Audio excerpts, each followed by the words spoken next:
Yes, yes. Iceberg's the name.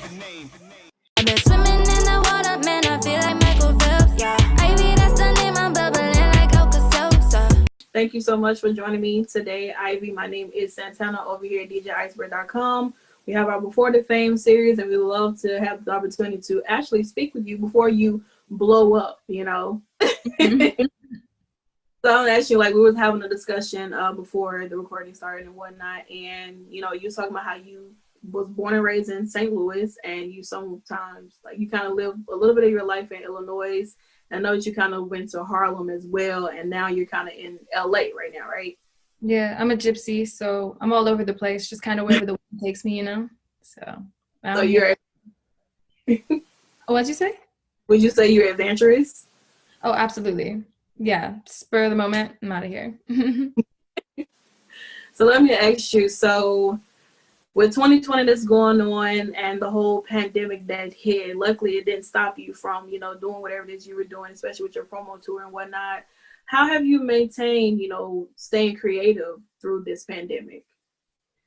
I really feel like, for me personally, being alone with myself is probably one of the best ways to get creative because there are no other distractions. So just kind of being like alone with myself and, you know, locked up in your house, you have to find new ways to express yourself whenever you can't like gather inspiration from outdoors and like other things that are happening. So I feel like it's honestly benefited my creative process. My writing has gotten a lot stronger. You know, the melodies are completely different. I'm coming up with like new and interesting like ideas for my music videos and for looks, and so I don't know, it's been pretty decent for me. I mean, I'd be lying if I said there weren't like times where I'm just like, I wish I could just go out and see my friends and just have like a beach day so I can make like a turn up beach song, but I feel like it's just another chapter in my story. So I'm excited for all this music to come out. You guys are going to hear what I did during quarantine.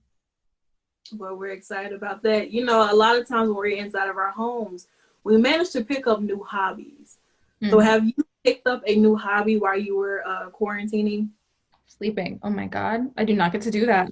So, I mean, now less and less because like we did the promo run and like, honestly, we're picking back up with the videos. And before we shot Swim In, I was starting to get busy. But for the first like month and a half or something, yeah, I got to nap. That was a very fun hobby.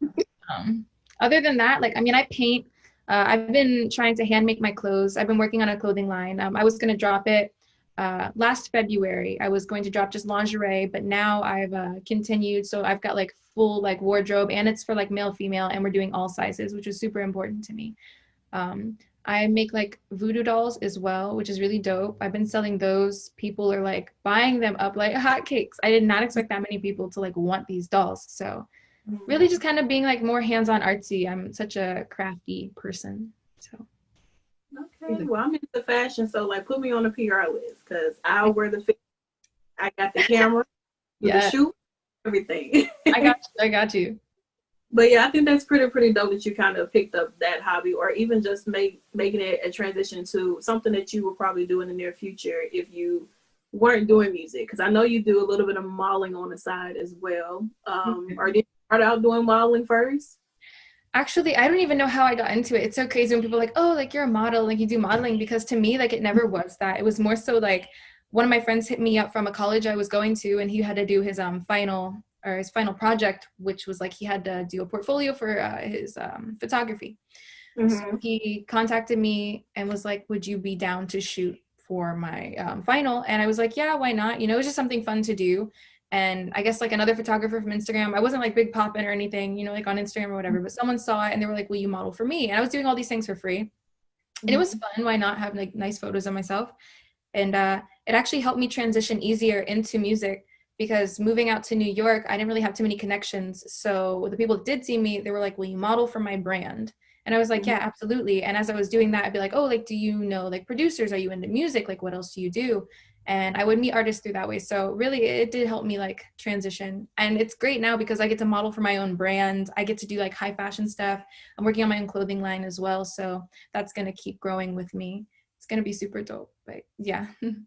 Well, I stalked people on Instagram before I interviewed them or anything. And, you know, I stalked you a little bit. And I've seen some of your photos that you have. And I'm like, wow, this is really nice. Thank like you. the creative for it and the wardrobe, the hair, the props, the backdrop, everything. The makeup is everything. Really creative. And I was like, this girl, okay, maybe we can see her in IV magazine, maybe a little bit of Vogue or something. Yeah. You know, we got to get her there. Mm-hmm. Oh yeah, we're gonna get you there. It has to happen. So let's get into more of like your childhood when it comes to music wise.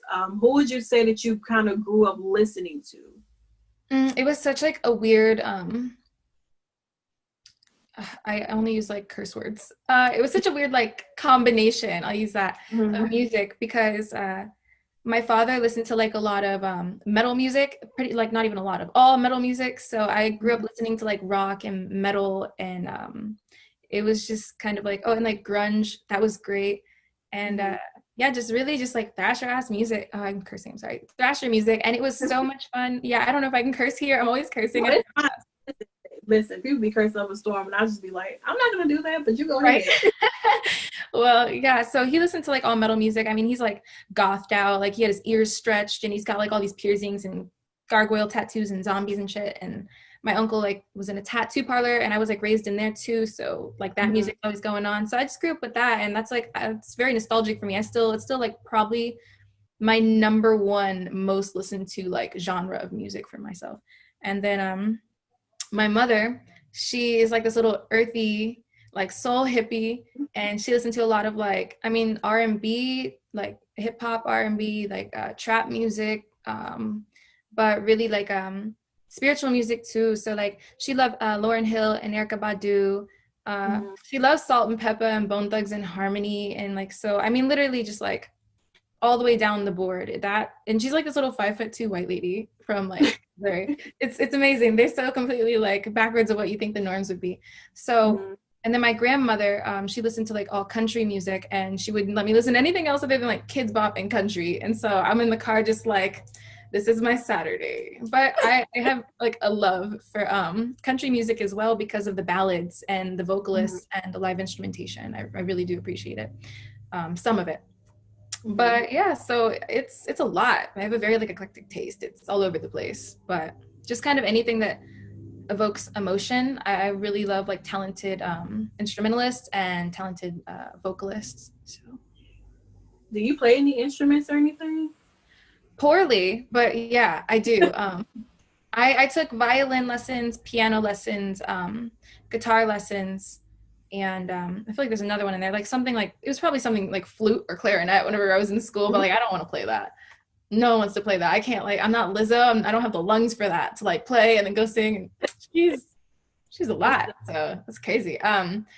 But yeah, so I play lightly. Like I could learn a song very easily. I don't even like remember the notes, even though like I could read, I can sight read my music notes. I'm classically trained, but beyond that, honestly, like I never just sit down and like play for myself unless like I'm working on a song.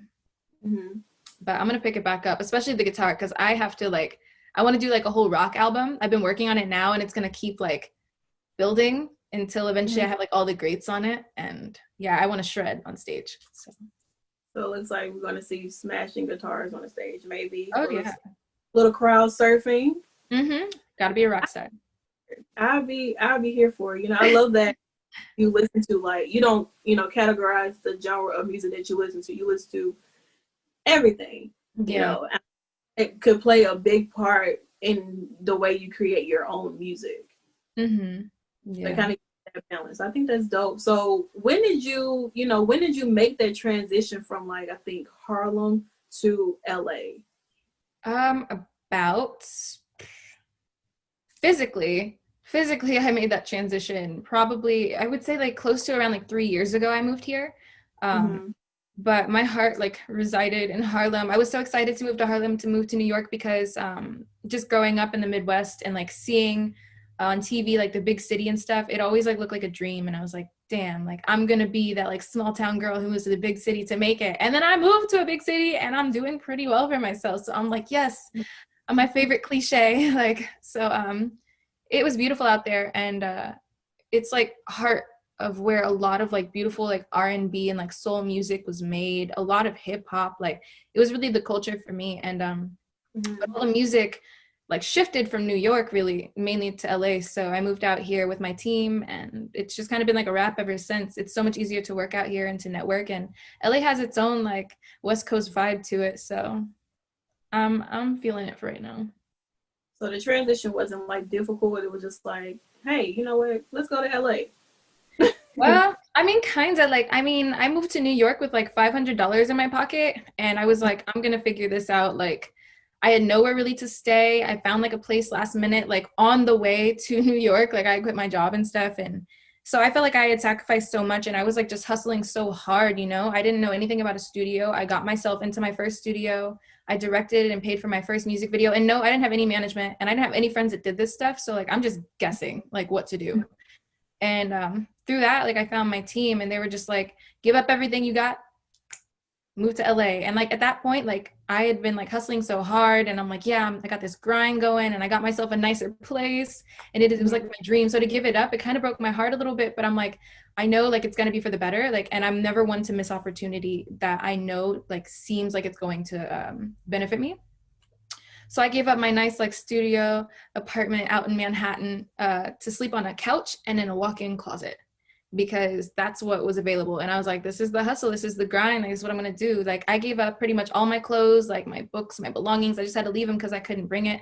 And like I had like really no money to my name. Like after a while of living here, I didn't have a job, and I was just like, my team was like, look, we're gonna just make music, keep you in the studio, we're gonna shoot some videos for like $0, and we're just gonna put it on SoundCloud, put it on YouTube, and put it out on our Instagram. And we didn't have any push or any like really like big supporters or anything. After the time I dropped like the second song just on SoundCloud, labels started calling, and they were like, we want to meet her, we want to like sign her right now. But we slowed down the process as much as we could. We were still taking meetings, but I just felt like personally it wasn't the right time for me.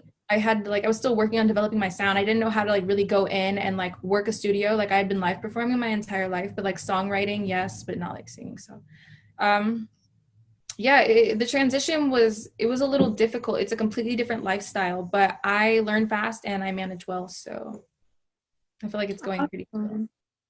Well, it's going pretty well. I mean, now you're a signed artist to Warner Brothers. So it definitely took you somewhere. How would you say your first experience was when you got into the studio? Well, the first time I ever got into a studio in New York, I had no idea what was going on. I had no idea how it worked. I didn't even know people had to go to studios to record. I didn't even know they existed.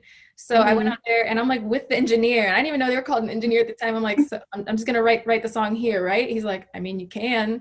So I mean, it was crazy. I felt so much pressure, and the song sounded so bad, but like I still have it. It's like near and dear to my heart. But the first time I got out into a studio with the Wasted Youth, Jordan Hollywood and Edgar Estevez are my managers, and Jordan Hollywood has a label called the Wasted Youth out in Broadway.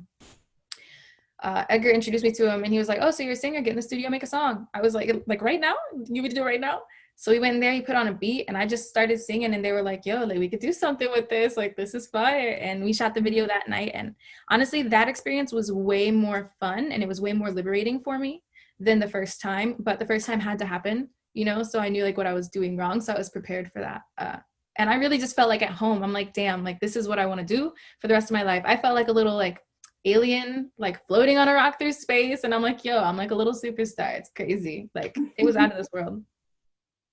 I think that's dope though, because like I know a lot of people, they have an experience where they're nervous, they're like, I don't know if this is gonna be for me, but you made it for you.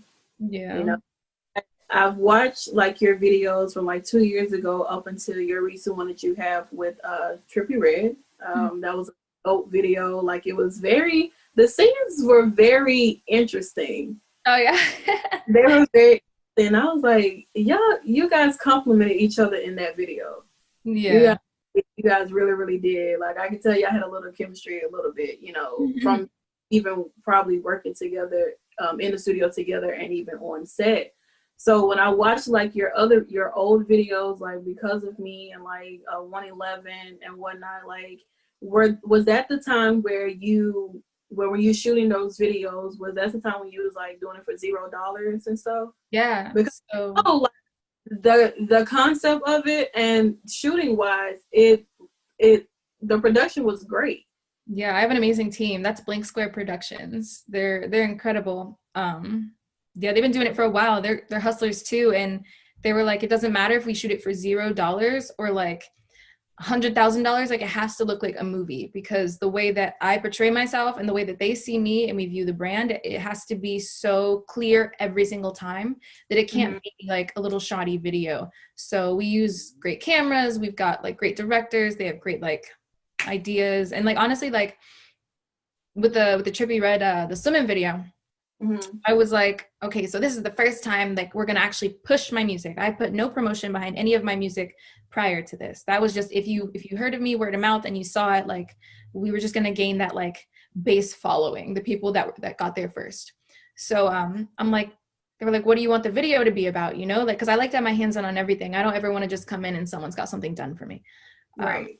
And I was just like, well, I feel like I'm a whole bunch of people in like one body. I feel like I'm so much, you know, like I don't want to just give them one image. Like, let's do tons of different scenes of like who Ivy is, you know, like just playful and shit. So everything that was in the video, it like relates to stuff that I like. There's so much like little hidden stuff in the music video that I love. And I feel like the chemistry on set between Trippie and I was really just because like we have so much in common. It's crazy. Like he would talk and like he'd say something and like I finish a sentence and I'm like, yo, that's my favorite too. And so that's why I just knew like it was gonna be like a perfect feature on the song. And whenever he pulled up, he's like, yeah, I fucking like this. Like the sets and everything. I'm like, yeah, because like I like this. Like we like this. So yeah, like it was really dope. It was fun to shoot. It was a really cool video.